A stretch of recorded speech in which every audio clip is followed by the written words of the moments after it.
something we all need. Gotta have it now if you wanna succeed. Striving, surviving, that's no doubt. Sticking together, we gon' find a way out. To all you young people, give it your all.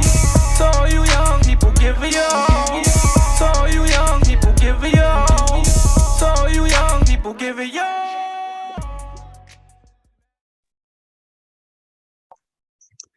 Good evening, the back community. Thank you as always for staying involved. Thank you for staying engaged.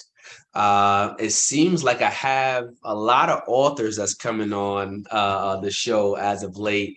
But tonight's guest is another family member of the author larger family that we have here.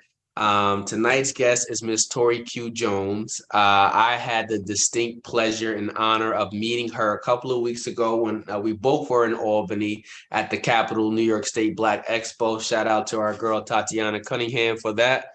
But listen, man, we got Torrie Q Jones on the back community. Thank you for affording us this opportunity to dive into your story. Thank you for being on the platform. I look forward to it. How you doing? Thank you. Thank you. I appreciate the invite. All right, all right.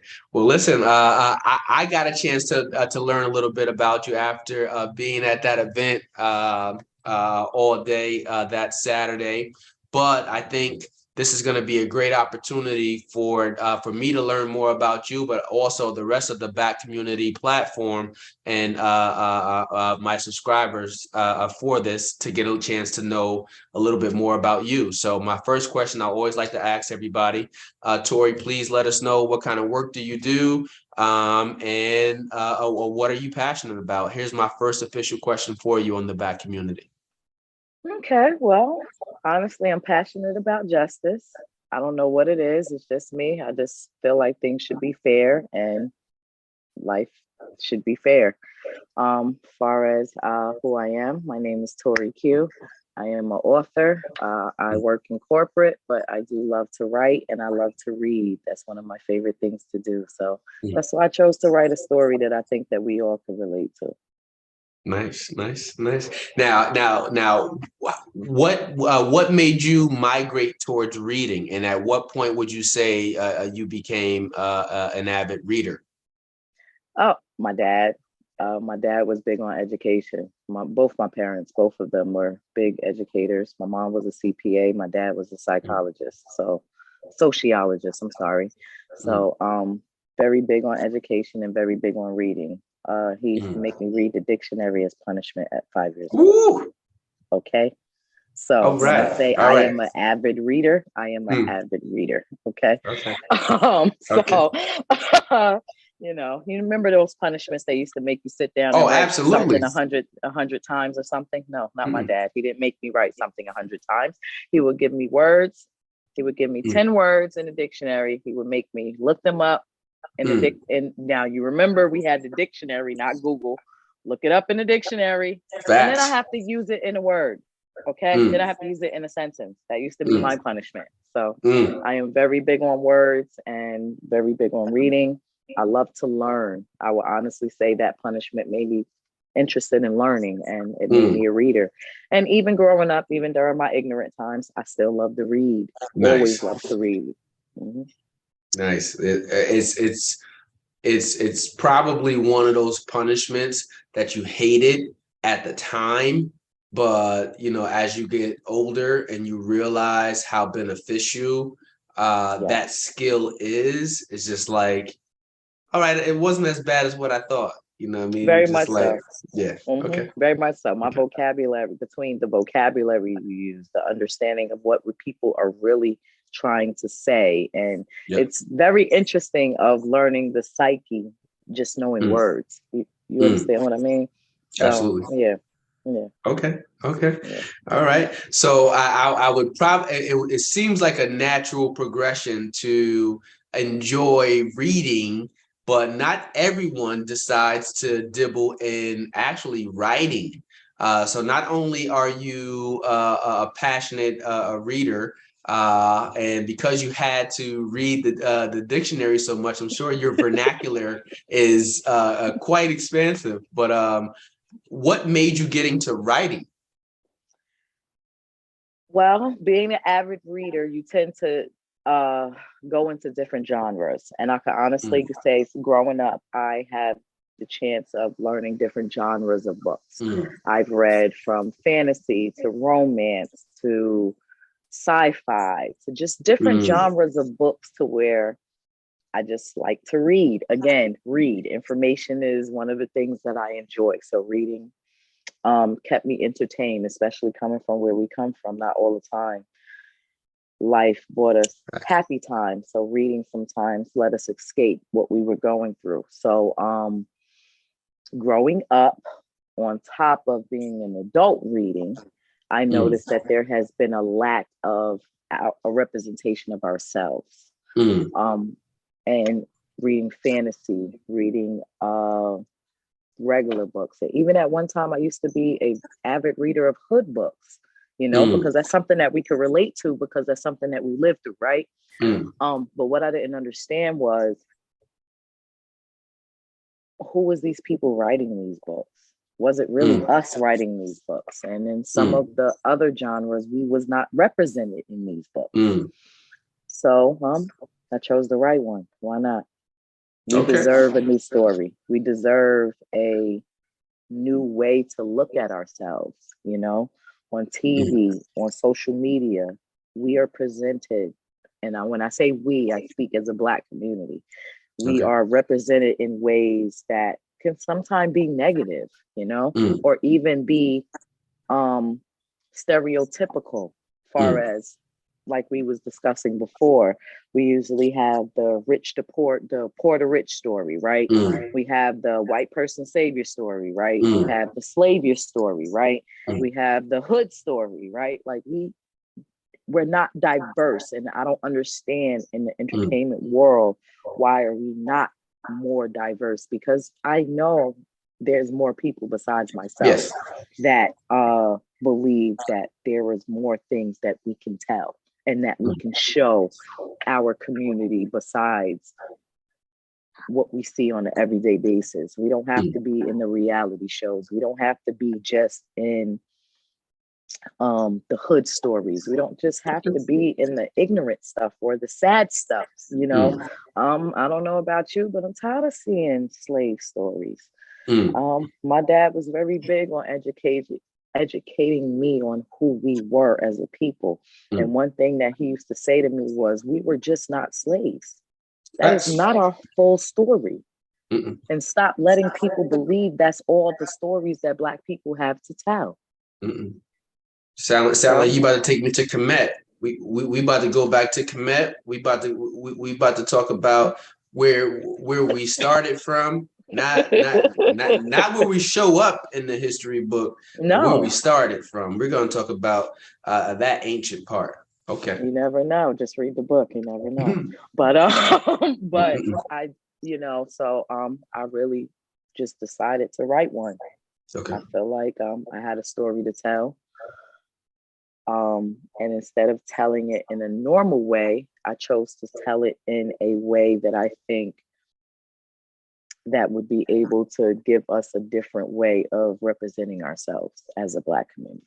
Okay. Well. Before we go around the book, let's go ahead and formally introduce the book.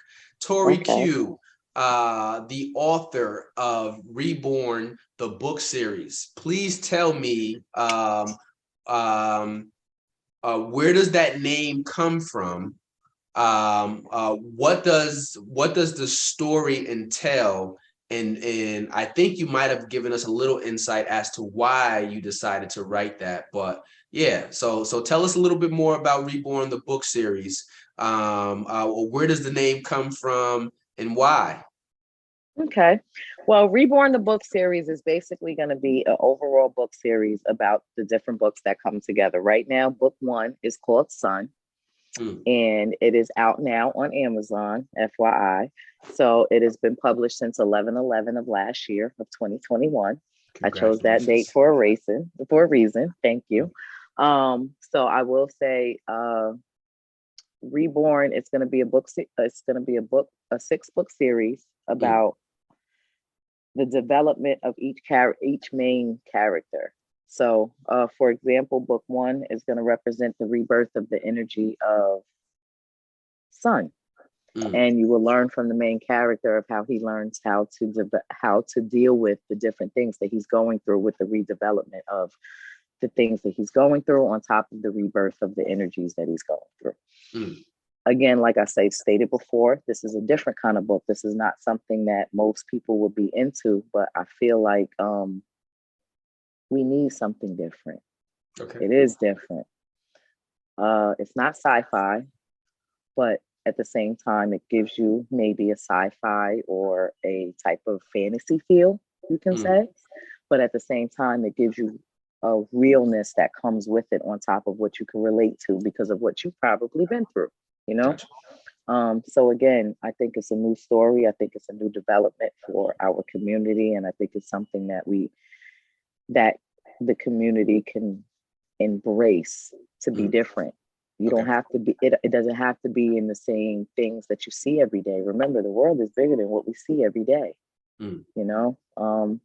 And just trying to get the community back into reading, back into being creative, back into using their minds. I do believe one of the things that these kids today are missing is originality and understanding who they are as an individual. And something that my book definitely touches on is the strength of the character learning who he is as an individual and developing into who he is and what his purpose is in this universe. I like it. I like it. I like it. Well, I mean, you touched on a couple of things that I actually want to circle back to, and one is making it cool to read again, right? Making it cool to do all of the things that are outside of the norm, right? And I made a statement to all 3 of my kids in the back of my book and said that, I have one request for each of you, and it's that, you dare to be different, right? And I love that in today's generation, more and more, we have some people who are willing to draw outside of the lines, right? So I look at how people are raising their kids. Some of my friends have their kids in fencing, tennis, robotics, all of these traditional things outside of basketball, football, those types of sports. But I think that we have not only learned that there's a lot of money and resources in these activities and sports, but that it's important to expose our kids to as much as possible. And I think that that's what we're doing now. So I like that. I like that aspect of what you said.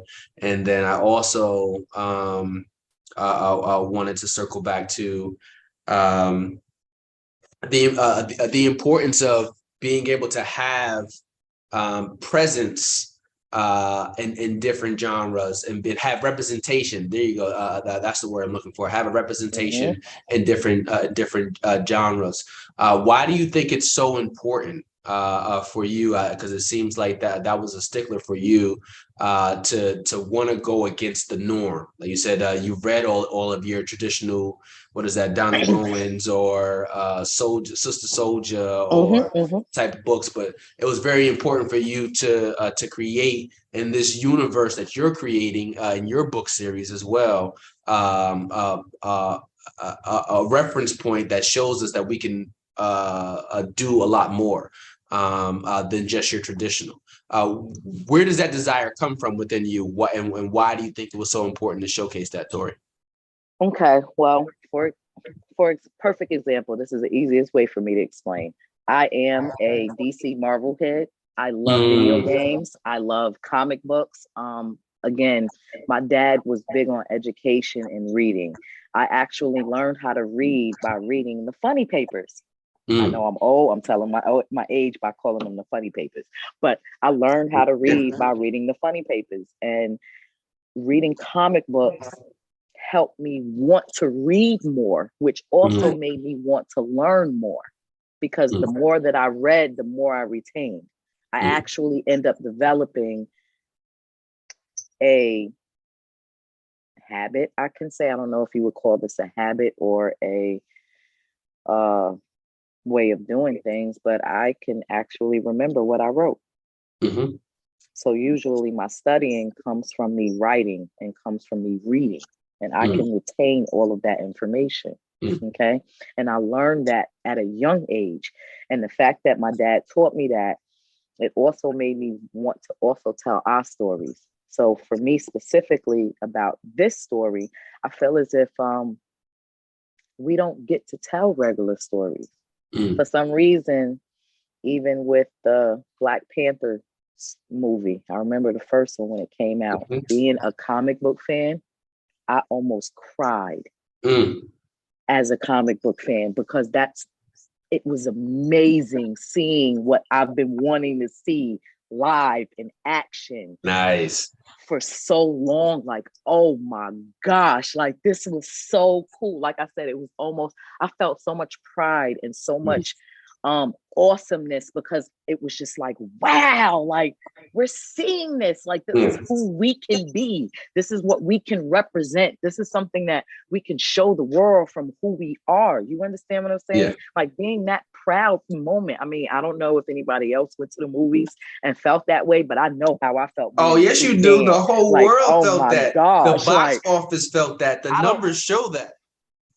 Right. The numbers showed that, because I remember at the end of it standing up talking about Wakanda forever. Like, you understand what I mean? So it's like, being part of that generation and not seeing ourselves represented in a positive light all the time. Remember where we come from, it was Boys in the Hood, it was New Jack City, it was, we was gangsters and murderers, and we wasn't looked at in a positive light. And let's be honest, that's the effects of what it is today, of how people look at us. People don't understand. It's crazy how we don't even understand what we glorified back then is the mindset of what people look at us today. And believe me, I'm not saying it's okay, because it's not okay. At the same time, it's a reality. You understand what I'm saying? So it's like, we're looked at a certain way because that's just all they represented. That's what they put out for us. That's what was shown about what our community was. That's it. That's what sold back then. So for me, I don't like that, because most of us that really come from that don't agree with that behavior, nor are we comfortable telling stories like that. A lot of us don't even like telling what we went through back then. So what's wrong with telling a different kind of story? Nothing. And that's what I chose to do. Okay. Well, you also just said something else, which I got to ask before I ask my next question. So you said you are DC and Marvel, but you got to choose. Everyone knows you can't be both. So, Torrie, you have to choose. And yes, I'm putting you on the spot in front of everybody right now. Are you going into the Marvel universe, or are you DC Comics? You got to choose. You got to choose one. Well, all of my favorite characters, except for two, is on Marvel. I mean, come on. I'm just checking. I'm just checking. I got some friends that's gonna watch this. So Batman, I'm talking about you. My man Paul is Mr. Batman, Save the City. Batman is one of my favorite characters of all time, though. I can honestly say that. Batman is one of my favorite characters of all time. And I'm gonna tell a joke about that. And please don't take this personal, because this is my dad. This is not me. Batman is my favorite character of all time, is because he's a human. He's a human, and he can keep up with Superman. Do you not understand that? Like, he is a human, and I believe he will give Superman a run. Actually, let me not say I believe. We have seen in animation and in comics, he give Superman a run for his money. Okay. So with that being said, that's why I love Batman the way that I do. I really do. I love Batman. I do. But as my dad would say, that's what tell you what white privilege is, because you got this rich white man running around with this mask on and not getting in trouble. Facts. But my man Paul Kane is diehard Batman, and he does so many Batman's things. the truth. Batman's Yeah. the truth, though. He is. He is. I honestly say he is a stand-up character. Whoever wrote him, I feel like he was thinking about humanity for real. He was thinking about the complexity with humanity. Because think about it, Batman struggled with killing people and you know what I mean, and really making people pay. But at the same time, he wanted people to be held accountable for their actions and what they're due. You know what I mean? So I'm not gonna lie, Batman is honestly one of my favorite characters of all time. You go back to justice. You started off your interview by saying how important justice was. Think about Batman took a horrific tragedy and used that as the catalyst for change. Very much so. And that's why he, like I said, he's one of my favorites, between what he stands for, how he holds even the people that are stronger than him accountable for regular actions and make them understand how they should be. A lot of times, you know, I don't think Superman understood from a human's perspective. You understand what I'm saying? Remember, he was always superior. He's smarter, he's stronger, he's faster. So his way of thinking is superior. But it was Batman that always made him remember of what it's supposed to be, of how it is. You understand what I'm saying? Yeah. So I do. Like I said, Batman is one of my favorite characters of all time. I will honestly say I could sit here and talk to you about Batman all day. Okay. But, okay. Yeah. All right. All right. Well, let me see. I always like to ask, because I like to pin it down for all my guests, for those who actually are from the area. But what part of the Capital District did you actually grow up in? South Pearl. South Pearl? Okay, South End. Downtown. Right. Yeah. I'm considered a downtown girl. Like, of course, I was part of the crew from New York City, so we wasn't really part of the Albany crew because we wasn't from there. But we grew up down on South Pearl Street. My mom lived down there. That's where my dad and my mom moved when we first left the New York City area. So yeah, I got a lot of people that I grew up with from downtown that I know from that area. Okay. One of the things, one of the reasons why I asked is because the Capital District, especially in Albany, you know, there used to be so many different programs in every part of the city. Right. There was if you went down South Pearl, you know, every place has its own rec center. You start migrating down South Pearl, getting closer to the bathhouse, getting closer to Third Ave. The Boys and Girls Club up in there. Every part of the city had its own things, and I skipped Crank Park, because you got Crank Park in between the real downtown area in South Pearl. So, but over the years, I've seen a shortage of those resources in regards to what we have available to the young adults growing up in the area, and a lot of times they don't know what was available other than what they see right now. And I think, like you hinted at it before, where you talked about Boys in the Hood or New Jack City, and we talked about what we're living in today's society has everything to do with what we've been fed, or the images that we have seen of ourselves. So also in that same light, if you think about like exposure to all of these different positive programs and stuff like that, and in the absence of having it, what kind of effect does that have on young adults today? But do you recall any type of programs that you were involved in as a youth that were beneficial to you? Yeah, I do. Being on South Pearl Street, we was part of the Boys and Girls Club that was down there in the rec center. So we used to be part of the drill team down there. We used to be part of the Double Dutch Club down there. That's why my knees ain't good now.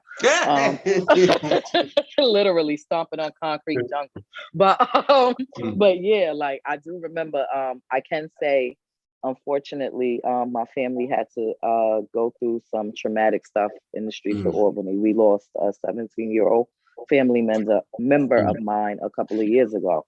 And that's Sorry to one hear of the that. things that I expressed was the fact of there's nothing to do there. I Mm, remember being from New York City. How do y'all not have programs? How do y'all mm, not have things going on? How do y'all not have that stuff going mm, on? And I remember, our parents used to make sure that we got involved in the stuff mm. that was available when we Yep, first got there. Which was, I remember, the Camp Opportunity. That's the name of it, absolutely. Camp Opportunity. Mhm, I remember I participated in that a couple of times. I remember the Boys and Girls Club. I remember with the Boys and Girls Club, there was a couple of dance groups. There was a mm, couple of double Dutch teams. There was a couple of step mm. teams. You know what I'm saying? Yep. That was sparked into that, to which made a lot of the community a community. You know what I'm Mm. saying? Okay. As I got older and the streets changed a little bit, Mm, as the entertainment that they was feeding us changed, mm, what became available to us changed too. mm. I Okay. feel like sometimes they do things on purpose, and Mm, we as a people have to learn how to overcome the things that are presented to us. mhm, There is a big lack of community resources for us. So what we need to do as a community is put it together ourselves mm, and start to teach these kids that it's more than what they see. I know for me, leaving Albany and leaving the New York City area and going to Morgan State mm, helped me understand that the world is bigger than what I see. mm, And that's what made me know that I needed to step up who I was and step up and do certain more. mm. Like, you understand what I'm saying? Yep. But sometimes we get so caught up in just what our environment is and what's being presented to us that we have no choice but to learn to survive. Mm. We have to get these kids out of survival mode, Facts. Facts. because that's all their parents know is survival mode. So now we got to get these kids out of survival mode. Let them learn, let them know how to live. Like, you Mm, have to live. In order for you to learn, you have to live, not just survive. And a lot of that is the lack of resources in our communities. And like I said, it's a big lack, because like the Boys and Girls Club, the step teams, the dance teams, the mhm, different clubs down at the rec centers, we all had that. Even the school parties and the school events that helped bring the community together in a lot of things that I mhm, remember. Most of us, my age group, most of us went through the same thing with our parents and mhm. what the choices that our parents made, Yep. to where we learned how to be a community amongst ourselves with the parties and knowing who each other was. And but that's not how it Yeah, it's is not the same. today. Mm-mm, Yeah, yeah, it's definitely not the same. mm-mm. Um, um, there's a lot of there's a lot of in holding on to tradition and the norms. I think there's a lot of value in a lot of areas, but there's also room for growth and expansion too. And I it's just agree. it's a matter of finding a balance in between those two things, because everything new isn't great and everything old isn't extinct, right? But it's a balance I agree. somewhere within there. I But agree. which is That's what going to my lead book me. is about, balance. That's funny. My book is about that's so funny. My book The is about vibrational balance. energies Yes. bringing the words together is what just Mm-hmm. happened there. That's what just happened there. I'm just saying. Yeah. Just saying. Yeah. But Yeah. thinking about your younger self, I'm staying right there with you. Um, Thinking about the younger version of Torrie Q. What is something you wish that someone would have told you or taught you as a young lady that you now know about yourself today, but you wish you would have had that tutelage or someone honing in this skill for you as a young adult? What is something you wish someone would have told the younger Torrie? Be in the present. Mm, Be in the present.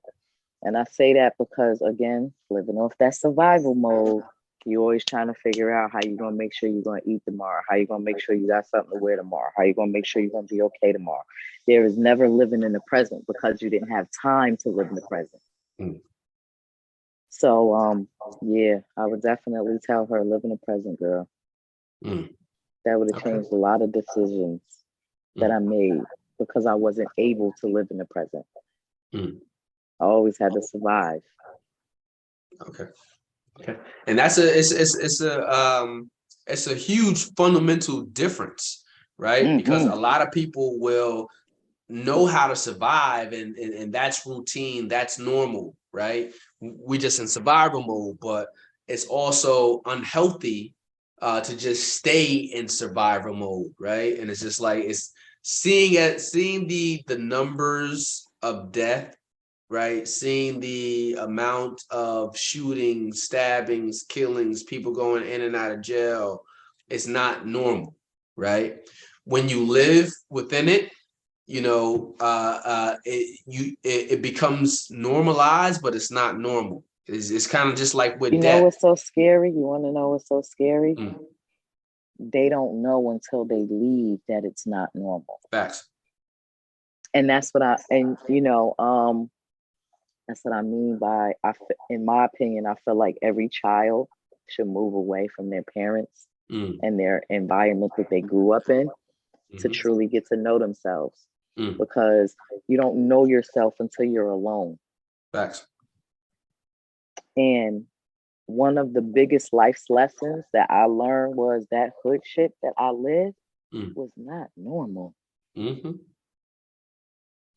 But coming from where we come from, facts, we think that's normal. And I had it bad both ways. It wasn't just Albany. Remember, Albany was a foreign place to me. So it's like, oh my gosh, this is what's happening. But then we go back to New York City and it's worse. Absolutely. So it was just like, oh my gosh. So I'm thinking certain behaviors is normal. It wasn't until I went to Morgan State for college that I realized half of the stuff that I lived through my life was not normal.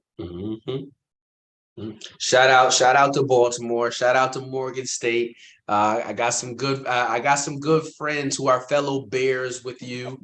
Nice. Go Bears. Yeah, shout out to Morgan State. And I think that exposure, I always tell everybody, exposure and consistency will change the game for everybody, young and old.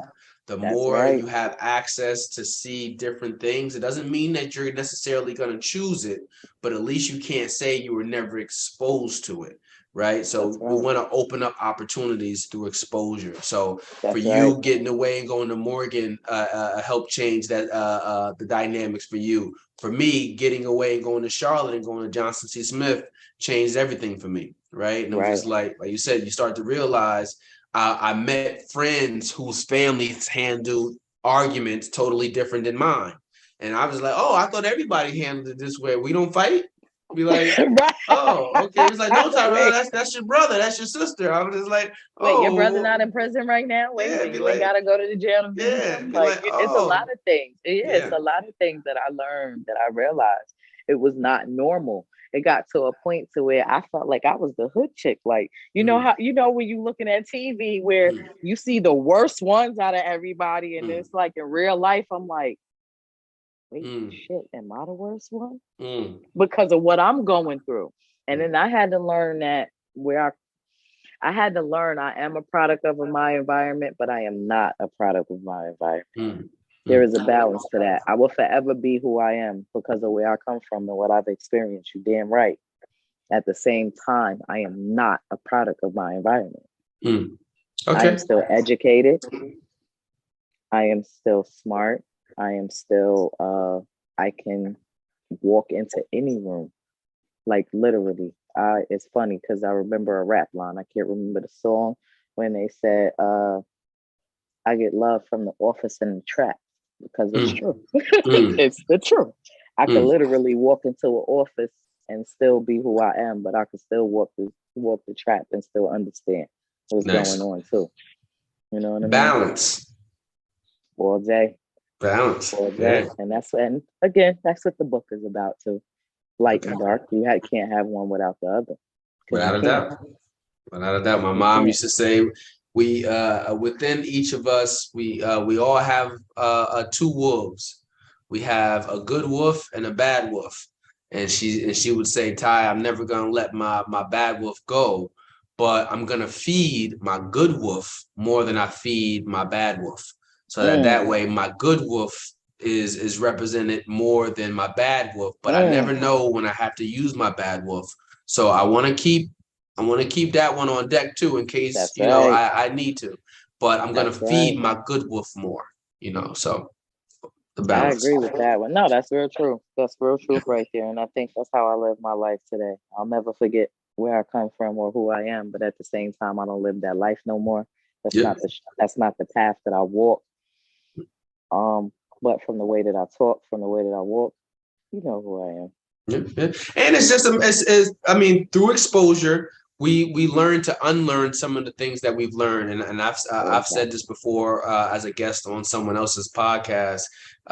He has a clip out there of me of just saying how, imagine having to unlearn all of the things that you learn in order to learn who Ooh, you're supposed to be. ain't that Right. the truth? And that's it. So it's just like, in this area or in this season of life, I had to learn this. And I also learned defense mechanisms during that time too, that got me Mm-hmm. through it. But those Mm-hmm. same things that I learned over there doesn't mean that those are the same things I'm going to be needing in this next season of my life. And I think that's part of the learning lesson too, being able to put things to the side that are no longer beneficial to you or your family, and letting that stuff go. I got to do the little snaps on that one because that's the truth right there. Because I have come to learn just in the past 5 years that I am not who I used to be. And yes, not everything that I've been through is going to apply to what I'm going through in the future either. So again, it's a balance of understanding when you have to use some of those skills that you need to use. I had a situation recently that I felt like took me out of character and made me understand that you're still not that person and it's okay to not react that way. Facts. And I didn't. And I'm proud of myself for not, you know. But yeah, being around different situations and learning, you tend to learn that you don't have to move the same way. Not everything deserves certain reactions, and not everything deserves the negative part of you either. And even with writing my book, it made me understand that it's okay for you to tell your story and not think that you're telling your story, if you get what I'm saying. Elaborate on that. Meaning, I said something to you when we met that I felt like with my life story, it would be taken out of context. I felt like the negative part would be more celebrated than the positive message or the message that I would be trying to convey, right? So instead of telling my story in the regular way, I'm telling it differently. Yep. And I feel as if me telling it is this way is still therapeutic for me in letting go of what I need to let go, on top of also just telling my story. Gotcha. Okay. And this is nothing against anyone that, write biographies or anything, but boy, I remember saying this at 15 years old. Boy, I got a story to tell. If anybody know me, you can know I used to say that a lot just because of the things that I've been through in life and stuff like that. So I'm proud that God gave me a way to express it in a different way that I think would be more positive than contributing to the negative stereotype that we continue to be fed about ourselves. I like it. I like it. I like it. Yeah. I like it. Let me see. I'm gonna bring you to another topic. This is probably my favorite question from season 2. Okay. and I like this question because obviously it hits everyone differently. But Torrie, if you were to describe success, what does success look like to you? How would you define success? Freedom. Freedom. Success to me is freedom. Have started at the bottom of the totem pole of the corporate world and to the level that I'm at now, and celebrating a different level of success right now in the corporate world. So I can honestly say freedom. Success to me is freedom, having the freedom to live and do what I want to do. And that's what I'm striving for today, is the freedom to be able to live and put my time into things that I want to put my time into. All right. And listen, I'm gonna snap my fingers back at you on that one right there. Okay. Bro, yeah. Has that definition of success changed over the years? Of course. Yeah, okay. I can honestly say that. I remember wanting to be a CEO of a Fortune 500 company. That's what I wanted to do as a kid.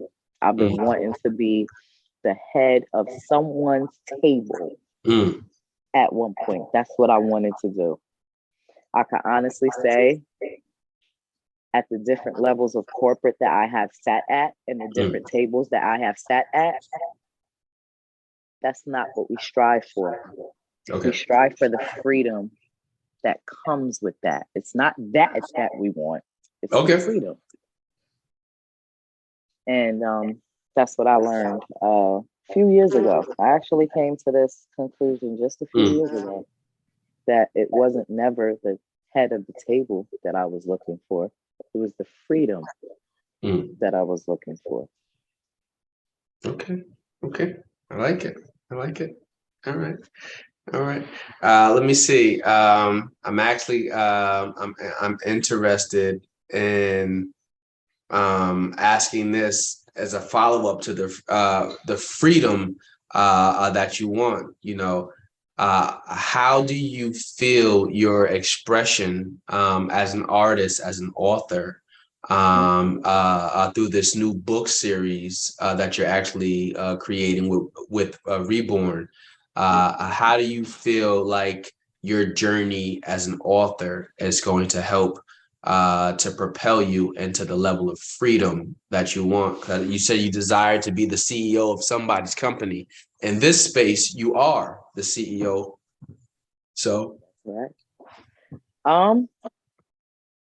I feel like this book give me that freedom. I do feel like eventually it is going to get the traction that it needs to gain the following that I want to provide me that freedom. I have a major story to tell. When I tell you this story wrote itself, I can tell you even right now, I can sit here and record myself as I read the last few writings that I wrote for book 2. As soon as I write it, as soon as I read it, it flows right into the rest of the book. So eventually it's going to give me the freedom that I want to be able to give my audience the story that I want to tell. Okay.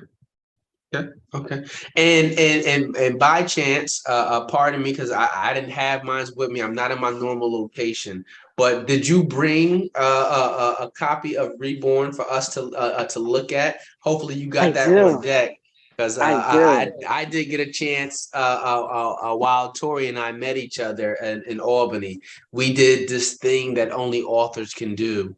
Actually, everyone can do it in their own perspective fields, but we swapped. You know how NBA players swap jerseys or NFL players swap jerseys? We swap books. So I got my signed copy of that book right there that Torrie Q is holding up, and I gave her a signed copy of mine as well. Everybody, this is the book that we have been touching on and going around somewhat, but I wanted you to bring it out because I think that not only does it deserve to be highlighted, but it also deserves the space to explore what you have been able to do in writing this book. Because like I said, when you were younger, you dreamt about being the CEO of somebody else's company. Self-publishing automatically puts you in an area of being able to design your own platform, but it also puts you in a position to create how successful you can be or not. So now that your baby has been out, I believe you said November 11th of last year, right? Yeah. So Yeah. being out for a full year, how has your audience response been to the book? And do you feel like the series that you're creating is being embraced the way that you've always hoped that it would be? Well, of course, I want a bigger audience. We all want that, right? Of course. Facts. But what I can say is the feedback that I have gotten from different levels of people has been phenomenal. I can honestly say that. And that's what's keeping me going as far as writing it. I have people from my professional world, I have people from my personal world, and even a few strangers that I didn't know that have enjoyed this writing. And it made me feel like everything that I'm expressing of why we need this kind of this difference in genre and book writing, it's making me feel like I'm right. So I'm not doing anything wrong. Everyone has enjoyed it. I have not received any bad reviews, so that's a good thing in my opinion.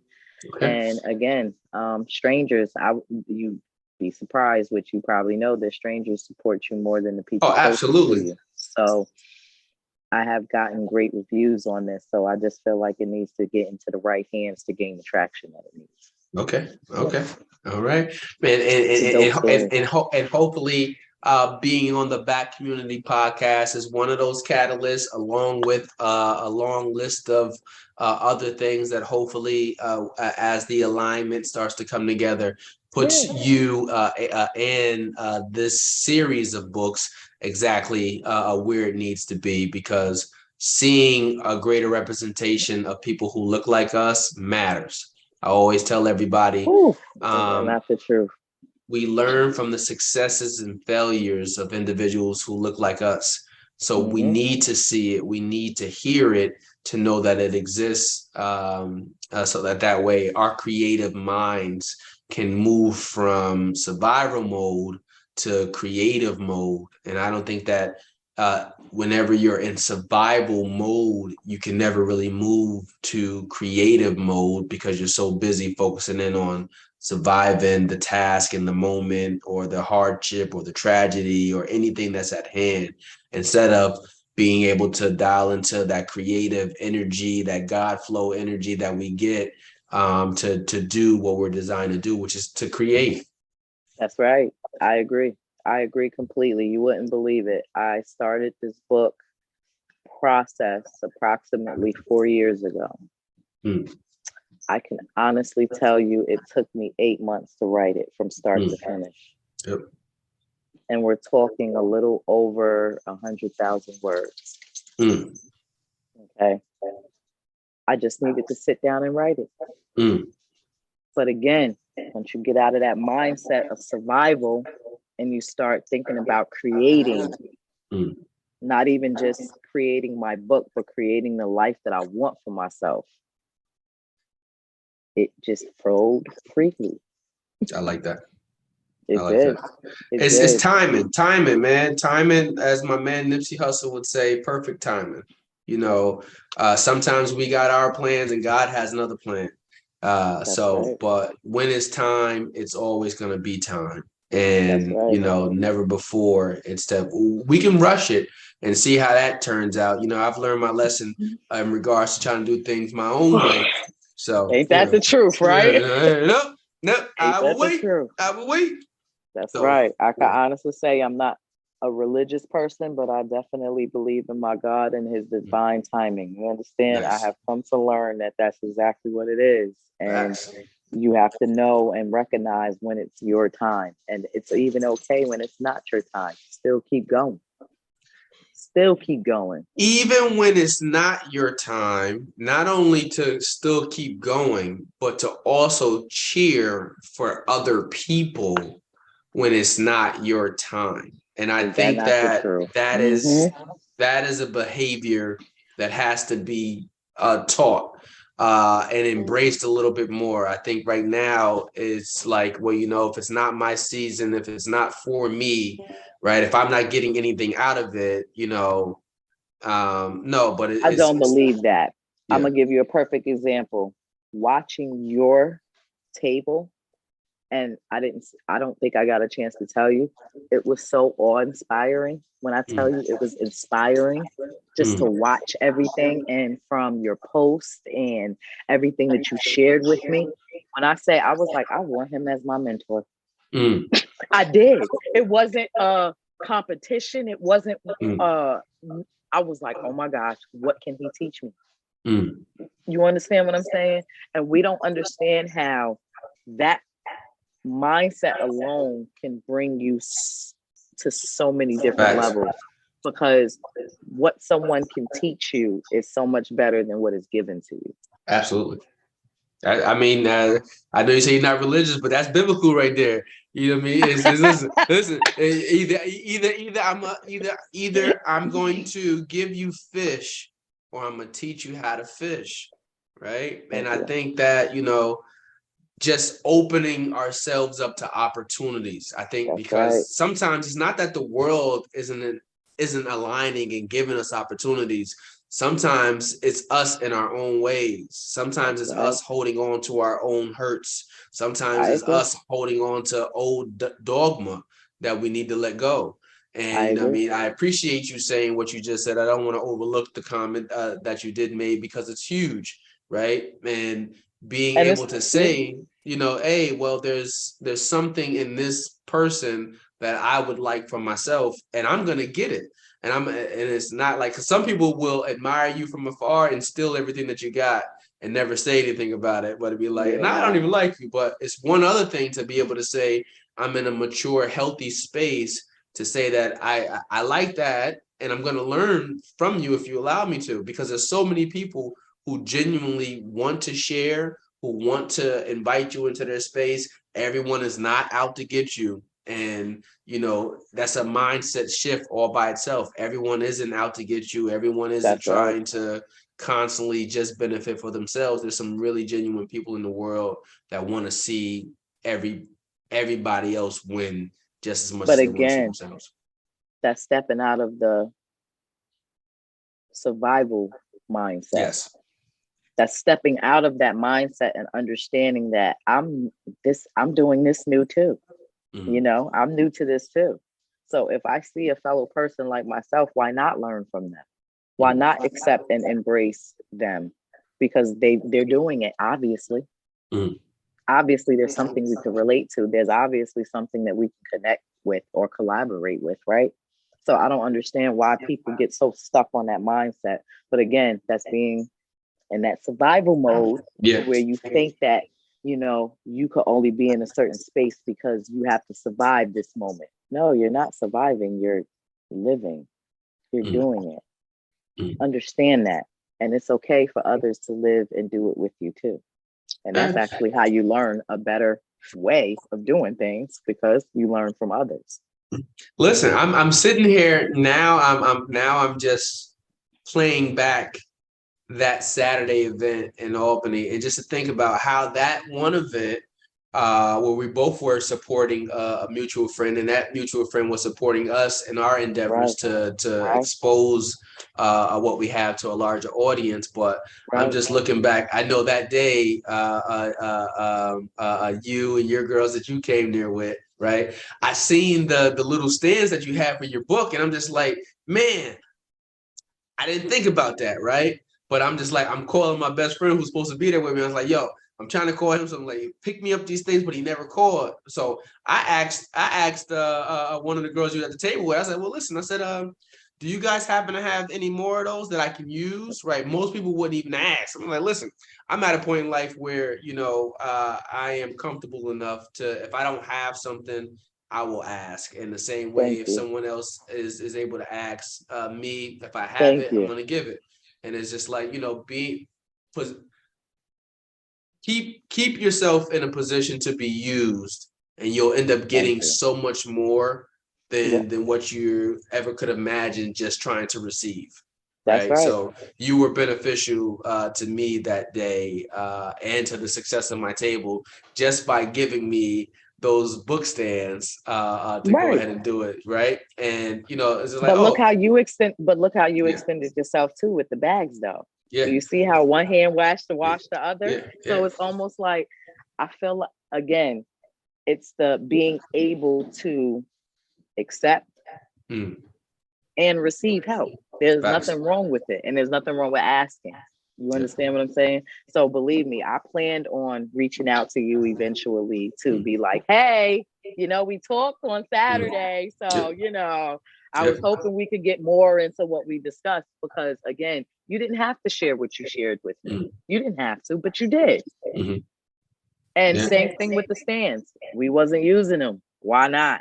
You know what I'm saying? And I feel like we should all be in the space to want to watch others grow. Yeah. And it takes time, though. I do live in that reality of one hand washes the other. Yeah. It's okay for you to help other people, because eventually those same people may end up being able to help you. It's okay to think like that. For some reason, we think, I don't know why with Black people, we think that it's not okay to think like that. Yes, it is. How do you think other cultures make it? Because they think like that. They're pulling each other up, not pulling each other down. No, not at all.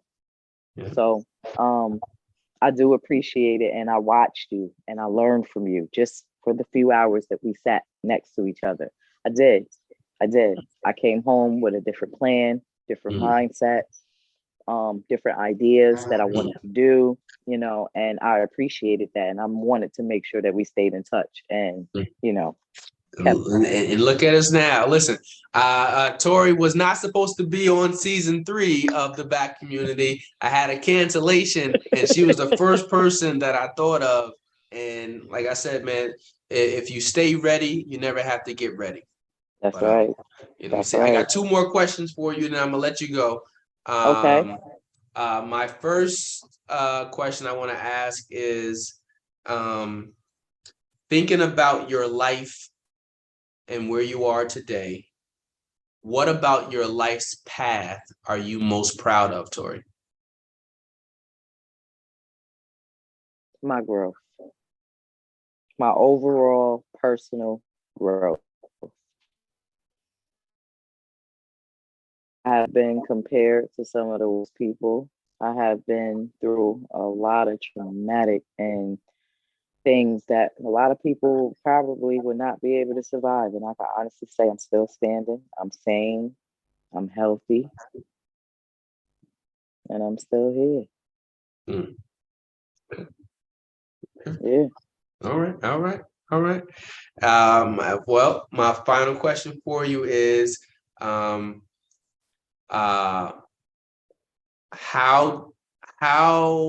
do I ensure? Obviously, I'm going to put your information below when I do post the information for the video. But how do people find your books on Amazon, or is that the only platform to find them on? And on social media, how can I ensure that those who have enjoyed today's interview get to continue to follow you? So how do we follow you on social media, and how do we find Reborn the Book Series? Okay, well, I am on Facebook and Instagram as Reborn the Book Series, literally Reborn the Book Series. I'm also on Twitter at Reborn the Book. And then you can also go to rebornthebookseries.com to either order your book, or you could go to amazon.com under Son by Torrie Q Jones under books for you to find. But if you get go ahead and click the link in the bio on either the IG or the Facebook, it'll take you straight to the link tree, and it'll lead you straight to the Amazon page for you to purchase the book. Nice. Listen, well, there you have it. We have author extraordinaire, Miss Torrie Q Jones. Thank you for being on the Back Community Podcast. Thank you for being vulnerable enough in this space to explain or converse with me on life. But I wish you nothing but continued success. Congratulations on your new certification as well. I wish you success and all of the good things that you have coming your way. Stay positive, stay motivated, and thank you for sharing your story with the Back community today. Thank you. I appreciate it. Thanks for the invite. I can't wait to hear a lot of all the positive reviews on our conversation. I really enjoyed myself. So thank you for the opportunity. You are totally welcome. There you have it, guys. Good night to you. And I look forward to getting your story out to the world. Have a good night. You too. Thank you. Later. Keep climbing up the ladder. Black lives matter. They matter. So all you young people, give it all. So all you young people, give it all. So all you young people, give it all. So all you young people, give it all. Matter. Black lives matter. They matter.